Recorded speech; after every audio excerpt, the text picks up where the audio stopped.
शरणम शरणम गच्छामि। जहाँ से मैं ये वीडियो बना रहा हूँ वहाँ का वातावरण बड़ा अच्छा है, तो मैं चाहता हूँ कि अपने इस प्रवास में, यहाँ के प्रवास में अधिक से अधिक वीडियो बनाऊँ और आप लोगों के सामने प्रस्तुत करूँ। कुछ तो इसमें पत्र और परम योग से संबंधित रहेगा, जिनकी कुछ लोगों की समस्याएं, चाहे कुछ लोगों का सुझाव आ रहा है तो मैं उसके ऊपर चर्चा करता हूँ। और कुछ बातें जो याद आ रही हैं, जो परम जी ने मुझे 1 to 1 में बताई, या तो यात्रा के समय, ज़्यादातर कार की यात्रा के समय परम जी बताते थे, या सुबह में जब उठ के बैठते थे तो उस समय बहुत अच्छी अच्छी बातें बताते। लेकिन अभी जो बताने जा रहा हूँ वो जब पहली बार या दूसरी, हाँ पहली बार ही जब आए थे और रात्रि विश्राम की बात हुई थी तो परम जी ने कहा कि मैं कहाँ सोऊंगा। इसकी चर्चा पहले की थी लेकिन इस वारदात का नहीं किया था। तो उन्होंने कहा कि मैंने कहा कि परम जी मेरे कमरे में, तो बोले कि देखो जिसके जिसके कमरे में मैंने निवास किया उससे मेरा सामान टूट गया, बहुत बड़े बड़े लोगों से। तो पहले तो मैंने बताया कि परम जी मैं तो बड़ा आदमी हूँ नहीं, और मैं तो ऐसा कभी मौका लाऊंगा ही नहीं। तो उन्होंने और कई बातें बताई थी। एक तो पूना का जिक्र किया था उन्होंने, जो मैं ऑलरेडी पहले बता चुका हूँ, उसको रिपीट करने की ज़रूरत नहीं है। अनेक कारण से सोनिया गांधी और राजीव गांधी की शादी दिल्ली के 12 नंबर विलिंगडन क्रेसेंट से हुई थी। कहाँ से हुई थी? 12 विलिंगडन क्रेसेंट से। उस समय अमिताभ बच्चन बहुत छोटे थे और उनके पिताजी को, मतलब हरिवंश राय बच्चन जी, और उनकी माता तेजी बच्चन जी, दोनों शिष्य थे, शिष्य और शिष्या थे परम जी के, और परम जी उनके अतिथि हुआ करते थे। तो इन दोनों की शादी वहीं से हुई थी, और कारण मुझे मालूम है लेकिन यहाँ इस वीडियो में बताना ज़रूरी नहीं है। परम जी उस शादी में शामिल नहीं होना चाहते थे, और न चाहते थे न हुए थे। उसके लिए सभी लोग, उस समय के तत्कालीन प्रधानमंत्री भी निमंत्रण दी और रिक्वेस्ट की, बोले कि नहीं मैं किसी कारण से नहीं आ पाऊँगा। अमिताभ बच्चन आज के महानायक माने जाते हैं। जब 6 महीने के थे तो परम जी के गोद में उनके माता पिता ने रखा कि परम जी इसको आशीर्वाद दीजिए। और उनके पिताजी ने एक कविता भी लिखी उस समय, परम जी और युवा थे, तो युवा सन्यासी तुझे प्रणाम, ये पुस्तक जो है ये उन्होंने लिखा। ये किसी कारण से सूरत के कुछ दुष्ट लोगों के पास है और वो देना नहीं चाह रहे हैं। मैंने बंटू शर्मा जो बांसदा के हैं, वो अच्छे व्यक्ति हैं, मैंने उनको भी रिक्वेस्ट किया है कि आप इसको देखिए, उन लोगों से लेके हमको दीजिए, मैं उसको प्रिंट कराऊं।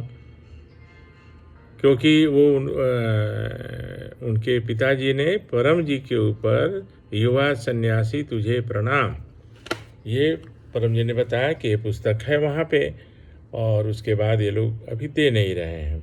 मैं फिर एक बार, अगर बंटू शर्मा जी इस वीडियो को देखेंगे और जैसा लगता है कि वो देखते हैं, तो मैं उनसे निवेदन करता हूँ कि वो सूरत के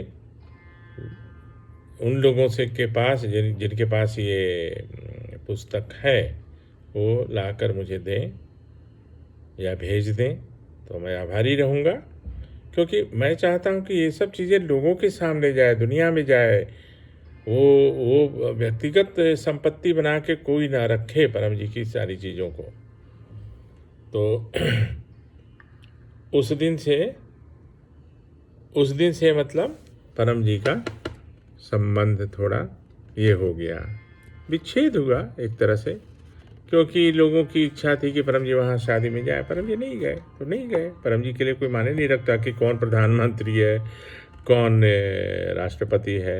एक उदाहरण परम जी ने दिया, समझाएं भी, और अच्छा उस समय मनमोहन सिंह प्रधानमंत्री थे। तो वो तो प्रश्न पूछ के ही सब बता देते थे, समझा देते थे।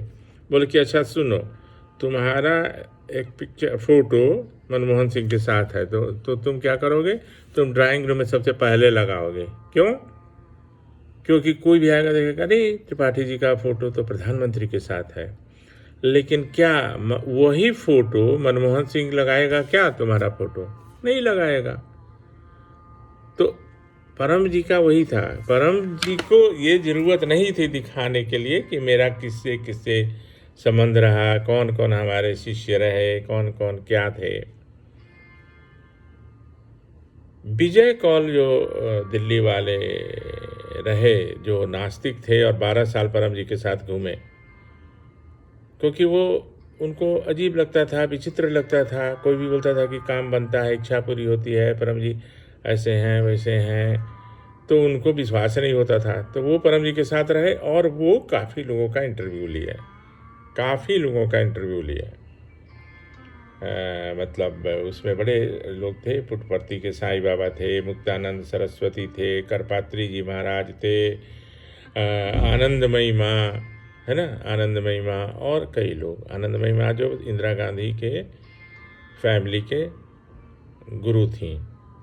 तो उन लोगों ने क्या कहा वो एक उस पुस्तक में है, लेकिन वो लंबा होगा और अभी यहाँ उसकी चर्चा करने की ज़रूरत नहीं है। कभी और आगे चर्चा होगी तो मैं उसके कुछ अंश आप लोगों को दिखाऊंगा। कोई इंटरेस्टेड होंगे तो मैं वो पुस्तक भेज भी सकता हूँ, ऐसी भी कोई बात नहीं है।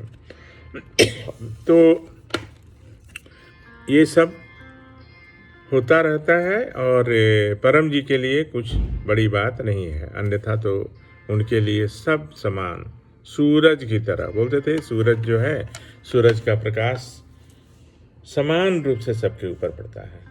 वो सिलेक्ट नहीं करती कि कहाँ ज़्यादा प्रकाश देना है, कहाँ कम देना है, कहाँ रोशनी ज़्यादा करनी है, इत्यादि इत्यादि। और एक बात परम जी बोलते थे कि हमारे जो पूर्वज थे सूर्य के उपासक थे, ये परम जी का कहा हुआ है। तो ये सब जो बातें हैं वो सिर्फ मन में रखने के लिए है, ध्यान में रखने के लिए है। और हम लोग सभी, जो कुछ लोग ये दिखाना चाहते हैं कि मैं बहुत करीब रहा हूँ, मैं बहुत ज़्यादा जानता हूँ, मुझे ज़्यादा सिद्धियाँ हैं, ऐसा कुछ भी नहीं है, ऐसा कुछ भी नहीं है। आप जितना पृथ्वीवाई करेंगे, जितना परम योग करेंगे, आप उतना ही नज़दीक परम जी के साथ जुड़ते चले जाएंगे। परम जी के लिए कोई ना बड़ा है ना छोटा है। ठीक है, तो इतना कहते हुए आपसे विदा लेता हूँ। चरणम शरणम गच्छामि।